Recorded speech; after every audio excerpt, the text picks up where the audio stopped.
Começa agora mais um Correspondente Médico, lembrando que até já apareceu aqui em cima, hein, gente? Hashtag Correspondente Médico.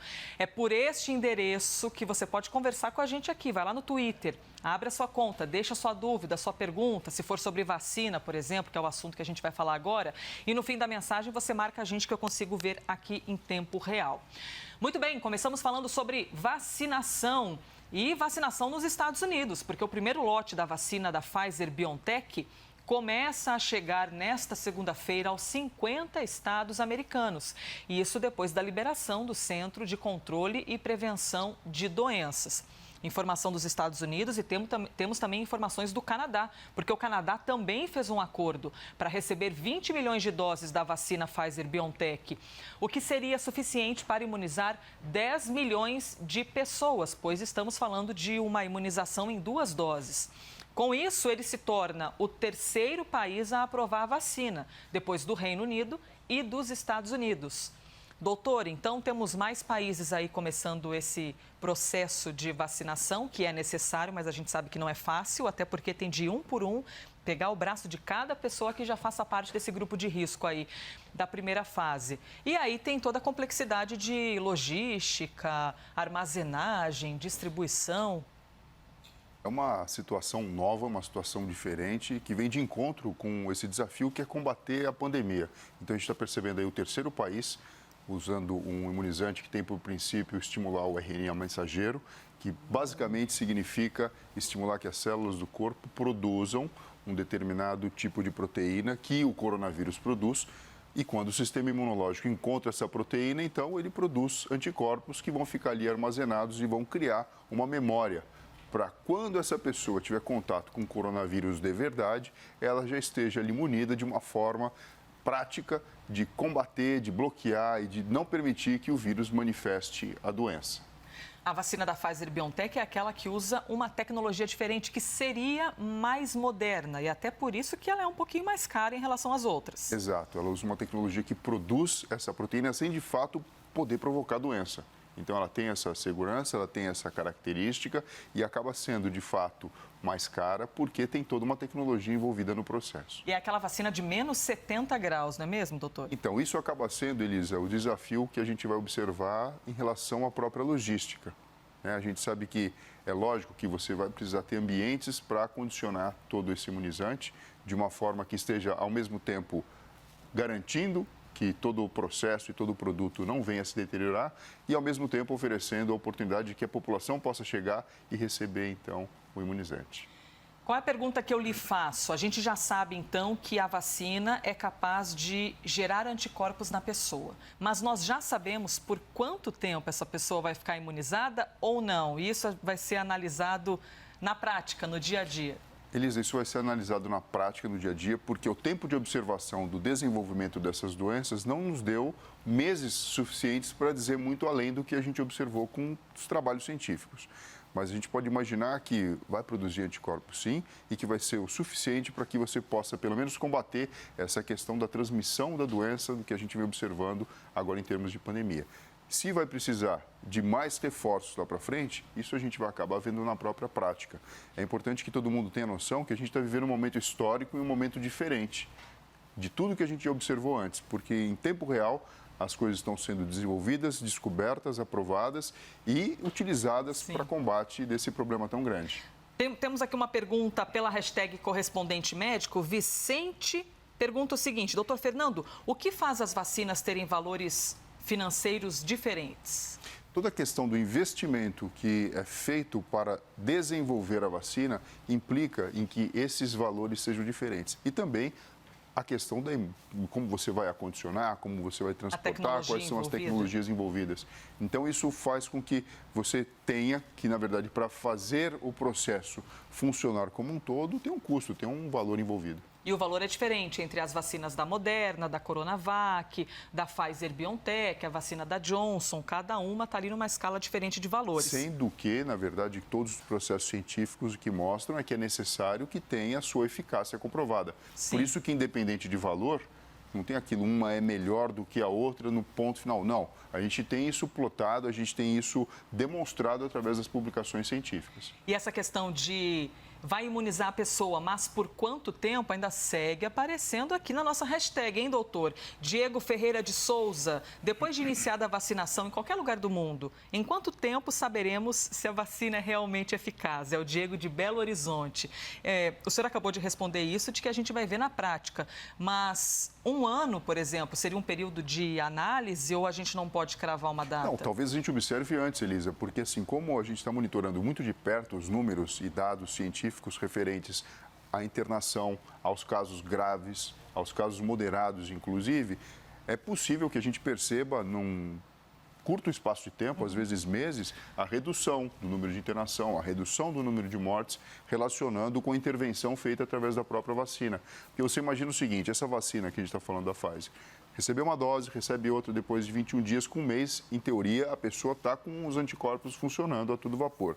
Isso, associado com as medidas de controle, que a gente já sabe, né? Distanciamento social, máscara, uso de álcool em gel, é de se esperar que exista um impacto positivo e com a redução de números. Então, a gente tem tábuas abertas e um sistema de monitorização contínuo acontecendo. Então, é esperado que os números, as tábuas se mostrem evidentes na nossa frente e com redução expressiva desses números. E aí a gente vai saber se de fato ele é eficiente ou não. Agora, você olha, para você imunizar toda uma população, você tem toda uma questão de logística e de tempo. Não adianta você ter 10 milhões para um país que tem 300 milhões de habitantes. Então, é todo um processo que a gente está verificando. Respondida, então, a pergunta do Diego, de Belo Horizonte, que mandou pela hashtag correspondente médico. Participe também. A gente muda só de local no mundo, porque o assunto é o mesmo, é vacinação. Mas agora a gente vira os nossos olhos aqui para o nosso país, para o Brasil. O Ministério da Saúde, a pedido do Supremo Tribunal Federal, tem 48 horas para informar quando deve começar a ser colocado em prática o plano de vacinação e em qual data seria o fim desse período. Por que o pedido do STF? Por que ele pediu isso? Eu explico para você que não tenha, porventura, visto essa notícia. O governo entregou, no fim de semana, o Plano Nacional de Imunização lá para o STF. Tem detalhes sobre os grupos prioritários, por exemplo. Tem a estimativa de que serão necessárias quase 110 milhões de doses para a primeira fase da vacinação e tudo mais. Só que o documento não cita qualquer data. Por isso, o STF fez esse pedido. Quer saber quando vocês pretendem começar e quando pretendem terminar. Doutor, aí fica aquela pergunta no ar. É viável, de fato, é seguro dar uma data, mesmo que a Anvisa ainda não tenha aprovado qualquer imunizante aqui no Brasil? Elisa, a gente está numa situação diferente. Se você pegar o lema da enfermagem que diz prever e prover é o que deve ser feito quando a gente está falando de saúde, eu diria para você o seguinte, é possível sim o governo dar uma data. Se de fato ela vai acontecer ou não, frente a todas as questões e entraves técnicos que podem acontecer, é outra história. E eu acho que faz parte do processo, pelo menos colocar num horizonte de expectativa o que está, na verdade, esperando que venha a acontecer. Quando a gente olha o histórico do nosso país de vacinação, a gente pode pensar, né? O que a gente vai aprender, por exemplo, com isso que a gente está vendo nos Estados Unidos, no Reino Unido? Vamos aprender alguma coisa em termos de logística? Sem sombra de dúvida. Mas mais do que isso, o Brasil é um país que tem um calendário de vacinação e muitas vezes a gente é utilizado até como modelo. Sim. Para fora, para os outros países, do país e pelo tamanho do país, certo, né? Pela questão de um sistema de saúde público que dá conta do recado, ou pelo menos tenta nesse caminho.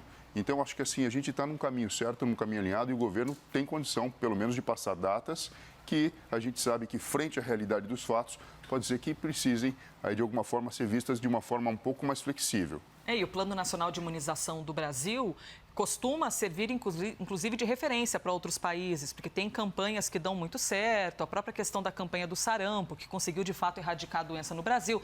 Agora teve de voltar a fazer campanha porque diminuiu o número de vacinas, mas geralmente são campanhas muito eficazes, né? E por isso a expectativa em cima de o que o governo federal pretende fazer. O fato é que o documento foi para as mãos do STF e agora o STF está rebatendo com algumas perguntas.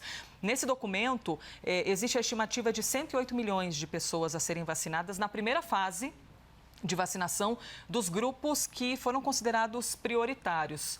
E o Brasil já garantiu todo esse total de vacinas, doutor? Porque a gente está vendo ali em doses homeopáticas os acordos com diferentes farmacêuticas. Sim, em termos de números, sim. Já existem acordos comerciais estabelecidos, ou pelo menos já desenvolvidos, que vão garantir que a gente tenha esse número quando, de fato, a gente apertar o botão de start para começar. E o fato de estarmos vendo toda essa movimentação em outros países com o início das campanhas, isso de certa forma nos traz uma esperança também, não é? Se a gente está vendo em algum lugar do planeta essa campanha começar, a gente pode dizer que a gente está cada vez mais próximo desse momento, mesmo que ainda não saibamos a data. Exato. E a gente percebe que tá aí por vir, né? Logo pela frente. Alguns países já começaram, nós temos condição, nós temos pesquisas acontecendo aqui, produção acontecendo aqui. Então, acho que o brasileiro, ele pode, de uma forma muito tranquila e honesta, ficar tranquilo e seguir em frente, né? Porque estamos no meio de uma luta, estamos no meio de uma guerra, mas existem coisas que estão acontecendo favoráveis a nosso favor e a questão da vacinação é uma delas. Agora, veja só que interessante, a gente tem aqui uma pesquisa para compartilhar com vocês que tudo que acontece ao redor do mundo a gente vai caçando e trazendo aqui para o nosso quadro. Pesquisadores do Reino Unido descobriram 5 genes-chave.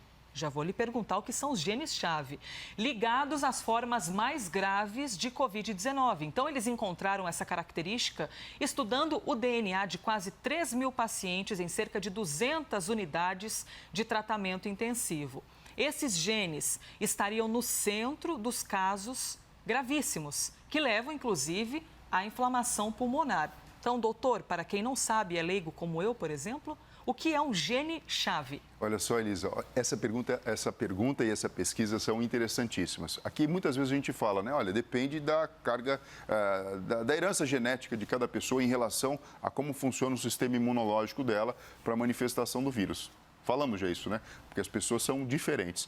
Quando a gente faz uma pesquisa que estuda o material genético de cada indivíduo, isso foi feito com mais de 2.700 pacientes e mais de 200 UTIs do Reino Unido, a gente chega num ponto muito importante, porque genes relacionados com a atividade celular e até mesmo a produção de anticorpos contra o vírus e também contra a resposta inflamatória pulmonar foram identificados em pessoas que tiveram a forma grave e moderada, trazendo aquela resposta que a gente queria e, sobretudo, mostrando que é verdade o que a gente falava, que existe sim uma influência genética inata que a pessoa tem, que ela já traz com ela dentro do DNA dela, que vai manifestar o sistema imunológico e a parte inflamatória e a manifestação clínica do coronavírus para cada pessoa. Isso abre uma porta que vem, a ciência é assim, né? Você vai lá, colocou um tijolinho, aí baseado nesse tijolinho você vai para o próximo. De identificar medicamentos que devam ser perseguidos ou utilizados nessas pessoas que têm essa característica. Então, talvez você não precise utilizar o mesmo remédio quando um caso se mostra moderado ou grave para todas as pessoas. Se eu consigo ter um entendimento genético de qual que é o ponto de fragilidade para aquela pessoa, porque a outra que não tem esse gene-chave alterado, ou pelo menos diferente, não teria problema, porque naturalmente ela combate. Para aquela pessoa, você consegue entrar com medicamento que faça o que aquele gene, na verdade, não faz na outra pessoa. Então, esse tipo de pesquisa pode colaborar, por exemplo, no desenvolvimento de remédios para tratamento? Porque a gente vê o mundo correndo atrás da vacina, mas a gente ainda tem ali uma lacuna a ser preenchida, que é uma medicação eficaz e universal para tratar a Covid. Sim. Ajuda tanto no desenvolvimento de uma forma geral, assim como também em afiar a ponta da lança para conseguir combater de fato o vírus. No seguinte sentido, eu consigo identificar cada pessoa e o que ela precisa para ser tratada de forma adequada ou qual que é o ponto de fragilidade, pelo menos entre aspas, que ela tem, porque carrega na genética dela características que fazem com que o sistema imunológico e o sistema inflamatório sejam mais, vamos falar também, entre aspas, mais frágeis em relação a outras para o combate ao coronavírus. Doutor Fernando, enquanto o senhor vai falando aqui, vai bombando de mensagem na hashtag correspondente médico. Tem gente querendo saber a respeito de se os fumantes sofrem, se é verdade que nicotina pode ajudar a proteger. Isso aqui eu vou guardar para um outro episódio, viu? Pergunta da Vanisa. Vou trazer na próxima. Tem gente falando que é O negativo e se isso ajudou ou não, foi o Jorge Matos. Eu estou pulando todas porque, na verdade, eu vou encerrar com uma pergunta aqui. Como a gente começou hoje falando da Pfizer-BioNTech e quando ela começou a ser aplicada no Reino Unido, houve a divulgação de eventos adversos em alérgicos, né? E aí chamou a atenção de todo mundo. O Victor Pinho está perguntando, hashtag correspondente médico. Sou alérgico a AS, ibuprofeno, dipirona. Pessoas que têm essas alergias podem receber uma vacina ou precisa ficar atento? Podem. O que acaba sendo a pergunta a ser respondida é qual que é o seu histórico de vacinação e se houve alguma reação alérgica quando você foi vacinado alguma vez. E segunda questão, qual que é a magnitude dessa resposta que você tem a esses agentes que você é alérgico? Porque isso faz com que a gente pense que se uma pessoa tem uma reação alérgica grave, como apareceu lá no Reino Unido, ela pode inclusive ter problemas que são muito graves e necessitar aí de uma terapia intensiva, porque vai ter um edema de glote ou, enfim, de uma injeção de adrenalina para que o corpo volte a funcionar numa boa. Então, são esses aspectos principais que a gente deve ficar atento. Muito bem, respondido. Então, eu não consegui trazer a pergunta de todo mundo. Camila, Amanda, Paulo, Marcelo, Cristóvão, Francisca, Ivan, muita gente fazendo perguntas aqui, mas vamos respondendo aos poucos. Em doses homeopáticas, doutora, a gente vai trazendo todas essas perguntas aqui para o doutor Fernando Gomes. E o mais importante, né? Sempre. Sempre, todos os dias, juntos aqui, neste que foi mais um Correspondente Médico.